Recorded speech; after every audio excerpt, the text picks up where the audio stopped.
요즘 그 박스 오피스 1위를 하고 있는 영화가 한 편 있습니다. 오펜하이머라고 하는 영화인데요. 로버트 오펜하이머라는 사람의 전기 영화입니다. 3시간짜리나 돼가지고 무지하게 길어서 힘들다고들 그래요. 1945년에 히로시마와 나가사키에 떨어뜨렸던 원자폭탄을 만든 책임자, 핵물리학자입니다. 그런데 그 핵물리학자 로버트 오펜하이머가 원자폭탄을 만들어서 2차 대전을 끝낸 후에 수소폭탄을 만드는 과정에서 반대하다가 쫓겨났습니다. 미국에서요. 그 조직의 책임자에서 쫓겨났습니다. 이유가 뭐였냐? 그가 원자폭탄을 만들 때만 하더라도 이런 생각을 했습니다. 이 원자폭탄을 만들어서 떨어뜨리고 나면 이제 다시는 사람들이 전쟁을 생각하지도 않을 것이다. 왜냐하면 전쟁이 나서 이런 무기가 사용된다면 우리 다 죽게 되었으니까 이제 더 이상은 전쟁에 대한 생각 자체를 버릴 것이다. 이런 생각을 하고 원자폭탄을 만들었다고 합니다.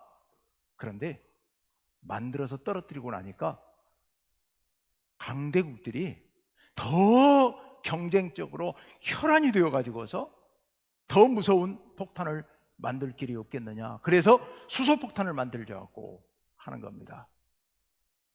자기 생각이 완전히 빗나갔다는 것을 알게 되죠. 그래서 안 되겠다. 만들지 말자고 반대하다가 맨하탄 프로젝트라고 하는 그 폭탄 만드는 미국의 그 조직의 수장이었는데 쫓겨나게 됐다는 얘기입니다.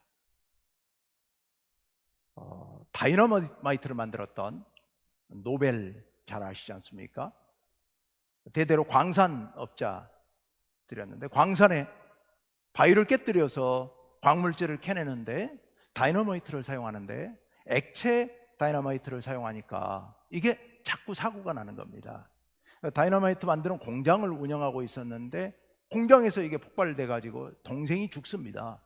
그런 일을 보면서 어떻게든 이 위험한 다이너마이트를 안전하게 만들 길이 없을까를 연구하다가 고체 다이너마이트를 가루로 만들어서 이렇게 만든 그런 다이너마이트를 만들게 됩니다.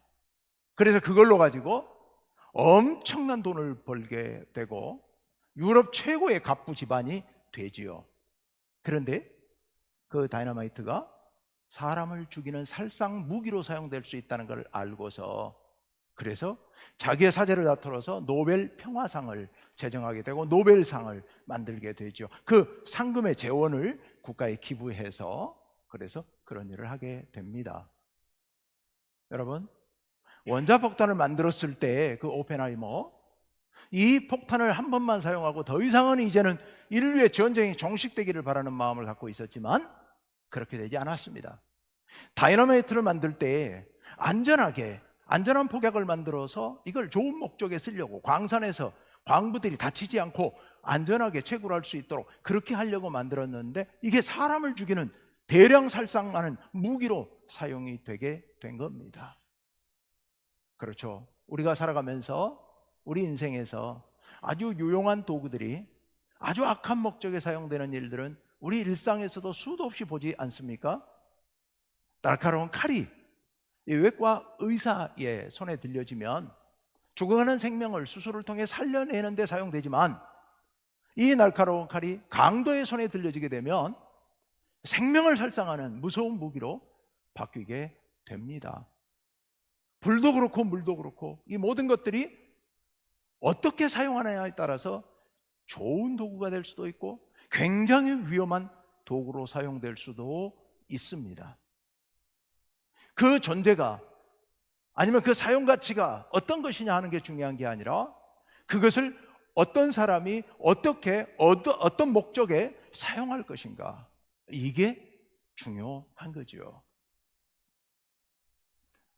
오늘 말씀에도 우리가 어떻게 사용하느냐, 어떻게 사용되느냐, 무엇을 위해 사느냐에 따라서 전혀 다른 모습으로 바뀌는 말씀이 나옵니다. 지난 주일에 우리가 베드로의 신앙 고백에 대한 말씀을 함께 생각했습니다. 예수님께서 제자들을 양육하면서 1단계 사역을 마치실 무렵에 제자들에게 물으시죠. 너희 나를 누구라고 하느냐? 베드로가 고백하죠. 주는 그리스도시고 살아계신 하나님의 아들이십니다라고 고백을 했습니다. 그랬더니 예수님께서 기뻐하시면서 베드로를 칭찬하시죠. 그러면서 하신 말씀이 너는 지금까지는 시몬이었다면 이제는 너는 베드로다, 즉 반석이다. 네 위에 교회를 세울 것이다 라고 말씀하시죠. 이것을 알게 하신 것은 사람이 아니라 하늘에 계신 내 아버지 하나님이시다 라고 말씀하십니다. 너에게 천국 열쇠를 주겠다고 그렇게 말씀하십니다. 자, 그리고서 예수님께서는 이제 부족하지만, 아직 많이 부족하지만 그래도 이제 이것으로 제자들은 어느 정도 준비가 갖춰졌다고 생각하시고 예수님께서 제자들에게 정말 이 땅에 오신 참 목적대로 2단계 예수님의 사역을 제자들에게 드러내시기 시작합니다. 지난주에도 봤습니다마는 바로 오늘 첫 번째 말씀 21절 말씀을 우리 함께 읽어봅시다. 다 같이요, 시작.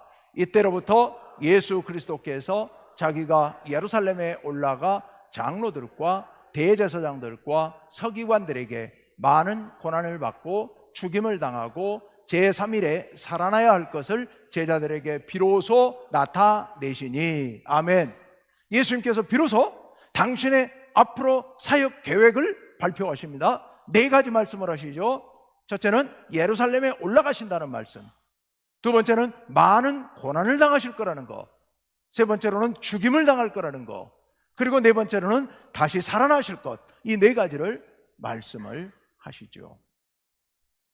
예수님께서 제자들 앞에서 나는 그리스도다, 나 메시아 맞다, 하나님의 아들이다 라고 발표를 하시고는 바로 뒤에 하시는 말씀이 그런데 내가 예루살렘에 올라가서 붙잡혀서 죽는다. 이게 정말 상상할 수 없는 말씀을 제자들에게 들려주십니다. 제자들이 어땠을까요? 제자들이 와, 우리 예수님이 메시아가 맞으시대, 하나님께서 보내신 그리스도시래, 우리를 구원하러 오신 구세주시래, 그리고 우리를 반석으로 삼고 교회를 세우시고 천국의 열쇠를 맡기신데, 제자들이 이렇게 하늘까지 올라갔다가 예수님께 다음 말씀을 들었는데 뭐라고 하신다고요? 나 죽는다 라고 말씀하시는 거예요. 하늘까지 올라갔던 제자들, 베드로가 바로 땅바닥으로 내팽개치시는, 곤두박질 치는 그런 기분이었을 거예요. 도저히 이해가 안 되는 말씀을 하시는 거예요. 메시아인데, 하나님의 아들이신데, 세상을 구원하러 오셨는데, 그런데 죽으신대요. 예루살렘에 올라가셔가지고. 이해가 안 되는 거죠. 그래서 베드로가 예수님께 이렇게 이야기를 합니다. 22절 다 같이요, 시작. 베드로가 예수를 붙들고 항변하여 이르되 주여 그리 마옵소서, 이 일이 결코 주께 미치지 아니하리이다. 베드로가 예수님을 붙들고, 여기 붙들었다는 얘기는 양팔을, 어깨를 붙잡았다는 얘기예요. 어디서요? 앞에서요. 예수님 앞에 정면으로 서가지고 예수님을 붙들고 어깨를 흔들면서 정신 차리십시오 라는 거예요. 항변하는 거예요. 따지는 거예요. 좋게 말해서 따지는 거고요, 다르게 번역하면 꾸짖었다는 얘기예요. 예수님을, 베드로가 예수님을요, 하나님의 아들 메시아를요, 베드로가 손으로 붙잡고 정신 차리십시오 라는 거죠. 그러면서 하는 얘기가 주여 그리 마옵소서, 이 일이 결코 주께 미치지 아니하리다. 그러니까 우리가, 주님께서 그렇게 되도록 우리가 절대로 두지 않겠습니다. 그런 일이 절대 일어나지 않습니다 라고 예수 항변을 한 겁니다. 여러분 그러지 않겠습니까? 메시아인데, 하나님의 아들이신데 죽는다고 하니까 이럴 수밖에 없는 거죠. 그랬더니 예수님께서 베드로를 향해서 뭐라고 말씀하시느냐. 23절 상반절에 다 같이요, 시작. 예수께서 돌이키시며 베드로에게 이르시되 사탄아 내 뒤로 물러가라. 너는 나를 넘어지게 하는 자로다. 아멘. 무서운 얘기를 하시죠. 예수님께서 베드로를 정면으로 응시하시면서 말씀하십니다. 사탄아. 누구한테요? 베드로한테요.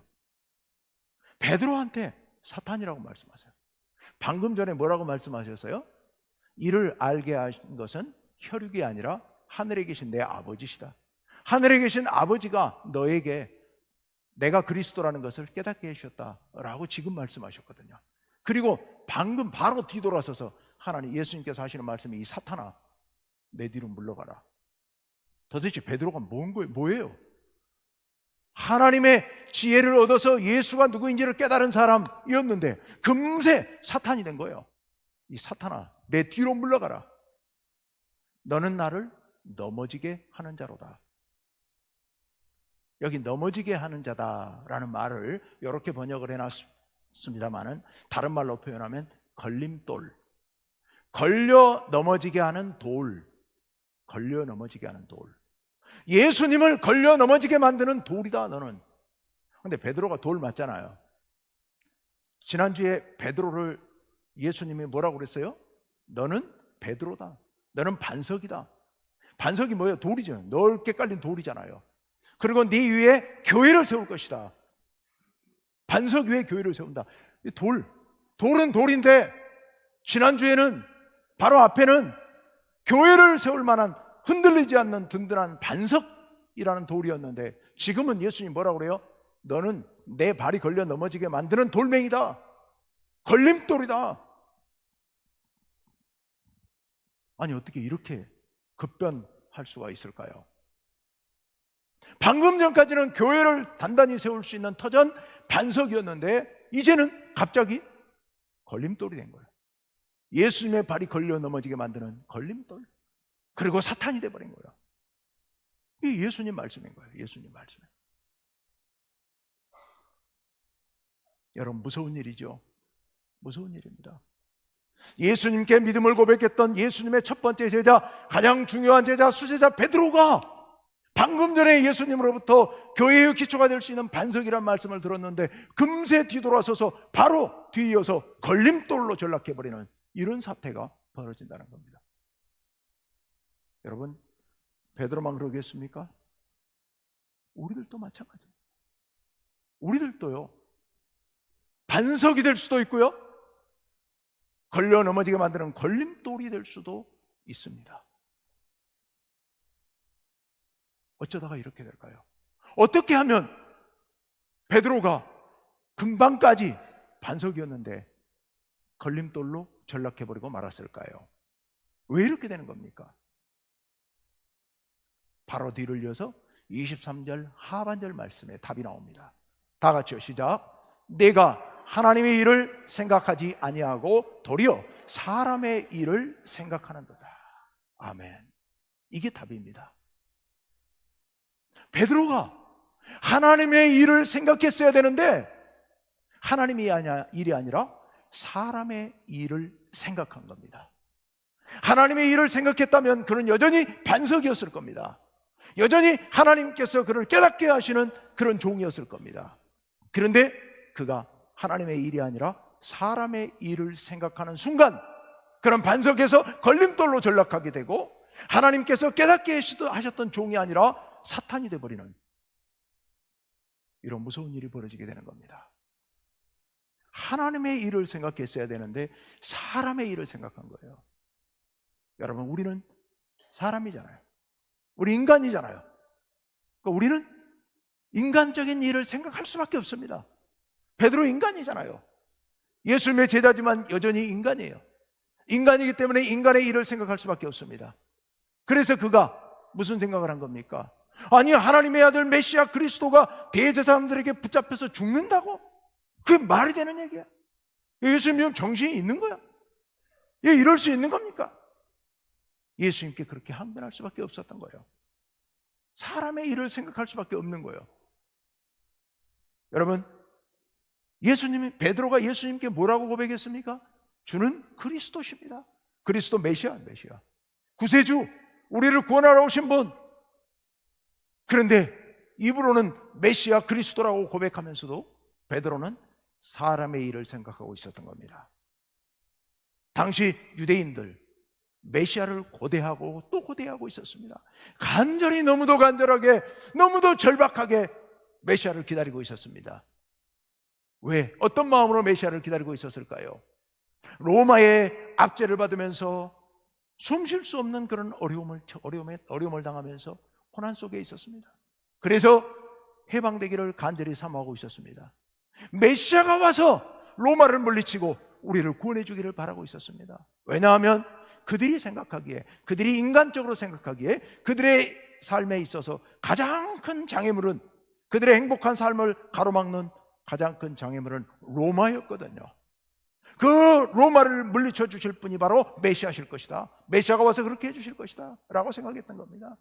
170, 80년 전에 마카비 혁명 때 그 유다 마카비가 혁명을 일으켜서, 혁명을 일으켜서 그리스, 시리아의 군대를 물리치고 유다의 해방을 가져왔었던 것처럼 예수께서도, 메시아도 와서 혁명을 일으켜서 이제는 로마를 물리치고 우리에게 참된 자유와 행복을 줄 것이다. 그리고 유대인들로 하여금 온 세상을 다스리도록 만들 것이다 라고 기대하고 있었던 겁니다. 베드로와 제자들도 유대인이었기 때문에 그 생각에서 크게 벗어나지 못했던 겁니다. 그래서 예수가 메시아라고 생각하면서도 예수가 예루살렘에 올라가서 권력을 장악하고 통치자가 되어서 온 유대인들과 함께 로마와 싸워 이기고 이 세상에 유대인의 나라를 만들고 우리를 해방시킬 것이다, 우리를 구원할 것이다 라고 기대하고 있었던 겁니다. 사람의 일을 생각하고 있었던 겁니다. 그런데 하나님의 계획은 전혀 달랐습니다. 하나님의 계획은 전혀 달랐습니다. 어떻게 달랐습니까? 예수님께서 예루살렘에 올라가서 십자가에서 돌아가셔야 됩니다. 왜요? 하나님께서 보시기에 우리 인간에게, 인류에게 있어서 가장 큰 문제는 로마가 아니었던 겁니다. 그들은 메시아를 사모하면서 우리의 가장 큰 문제인 로마를 물리쳐 주기를 바랐지만 하나님께서 보시기에 이들에게 있어서 가장 시급하게, 가장 절박하게 해결해야 될 과제가 있는데 그 과제는 죄의 문제였던 겁니다. 인간을 파멸로 몰아넣고 있는, 인간을 불행하게 만들고 있는 가장 근본적인 문제, 가장 시급한 문제, 가장 절박한 문제는 죄의 문제였던 겁니다. 이 죄의 문제를 해결하는 것이 메시아의 과제였어요. 메시아가 내려가서 인류를 구원하기 위해서 해야 될 일은 로마라는 나라를 물리치는 것이 아니라 죄의 세력을 무너뜨리고 죄의 권세를 무너뜨리고 우리 인류를 구원하는 것, 그것이 메시아의 사명이었던 겁니다. 그것을 위해서는 누군가가 십자가를 져야 되는데, 죄 없는 분이 십자가를 져야 되는데 세상에 죄 없는 사람 아무도 없으니 하나님의 아들 독생자 예수 그리스도를 보내셔서 그로 하여금 십자가를 지게 하셨고, 그를 통하여서 죄의 문제를 해결함으로써 온 인류를 죄악으로부터 구원하여 참 생명을 누리도록 하는 것, 이것이 하나님의 일이었고 하나님께서 생각하신 메시아의 일이었던 겁니다. 예수님은 그걸 생각하고 계셨습니다. 하나님의 일. 그런데 베드로는 그걸 생각한 게 아니라 사람의 일을 생각하고 있었던 거지요. 그래서 권력을 잡고 로마를 물리치고 유대인의 나라를 만드는 걸 생각하고 있었던 겁니다. 그래서 예수님을 붙잡고 그런 일은 절대로 일어나지 않습니다 라고 예수님을 가로막았던 겁니다. 하나님의 일을 생각할 때 우리는 하나님 앞에서 반석이 될 수 있고, 그리고 천국의 열쇠를 가진 자들이 될 수 있지만, 사람의 일을 생각할 때 예수님의 길을 가로막는 걸림돌이 될 수밖에 없고 사탄이 될 수밖에 없다는 사실을, 우리는 이 사실을 명심해야 됩니다. 그래서 예수님께서 24절에서 이렇게 말씀하십니다. 24절 다 같이 시작. 이에 예수께서 제자들에게 이르시되 누구든지 나를 따르려거든 자기를 부인하고 자기 십자가를 지고 나를 따를 것이니라. 아멘. 자기를 부인해야 되는 겁니다. 자기를 부인해야 돼요. 자기를 부인한다는 얘기는 뭐예요? 자기를 부정한다는 얘기예요. 우리 인간입니다.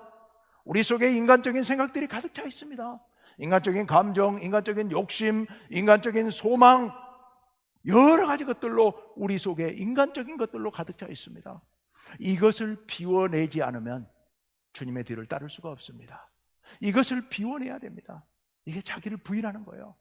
인간적인 모든 것들을 부인하는 겁니다. 내 욕심을 부인해야 됩니다. 내 감정을 부인해야 됩니다. 내 뜻을 부인해야 됩니다. 내 소망을 부인해야 됩니다. 그걸 다 내려놓고, 그리고 하나님의 일로 우리의 가슴을 가득가득 채워야 됩니다. 그래야 우리가 하나님의 자녀가 되고 반석이 될 수가 있습니다. 교회의 기초가 되는 반석이 될 수가 있습니다.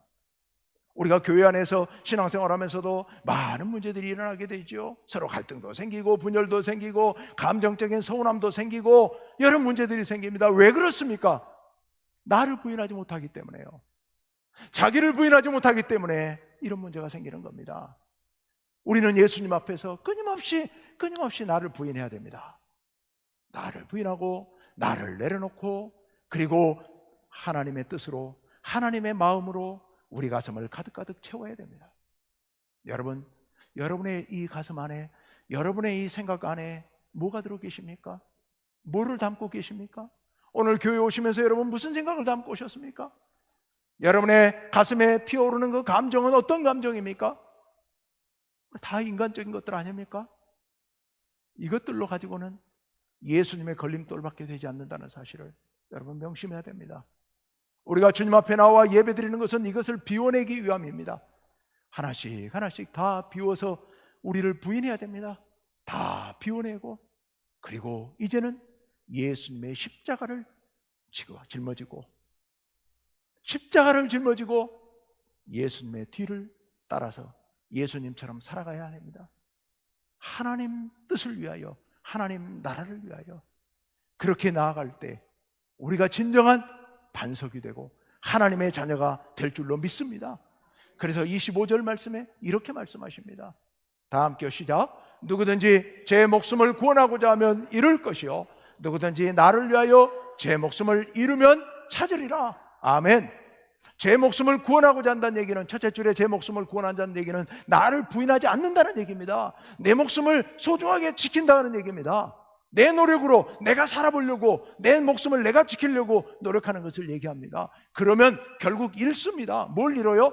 영원한 생명, 참 생명, 하나님 나라의 생명을 잃어버린다는 얘기입니다.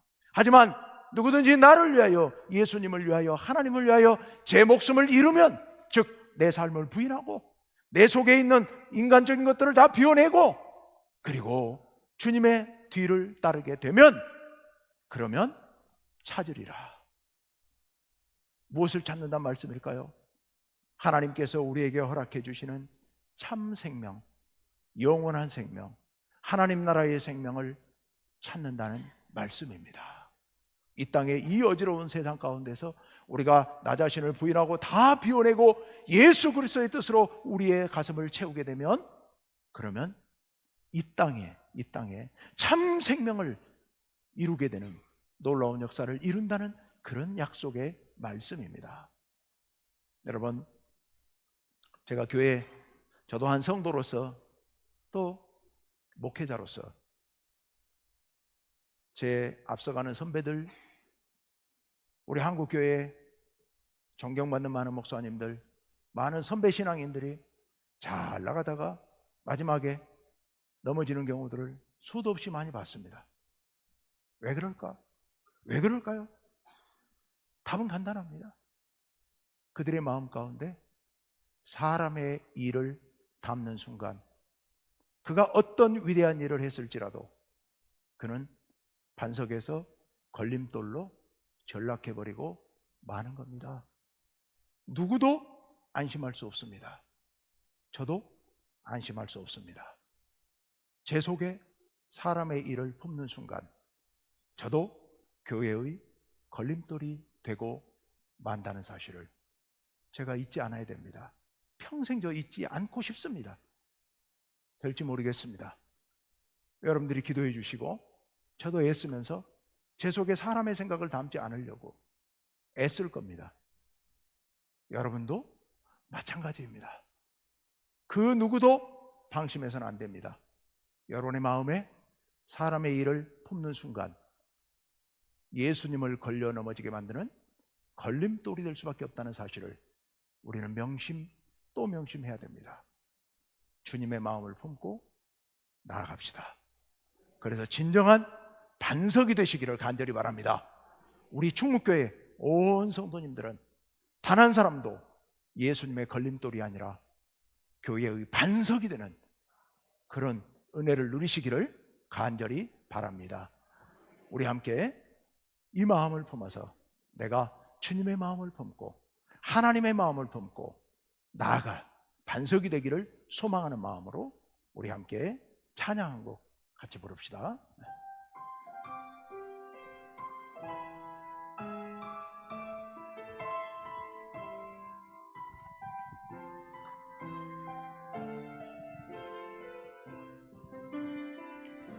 아버지 당신의 마음이 있는 곳에 나의 마음이 있기를 원해요. 아버지 당신의 눈물이 고인 곳에 아버지 당신의 눈물이 고인 곳에 나의 눈물이 고이길 원해요.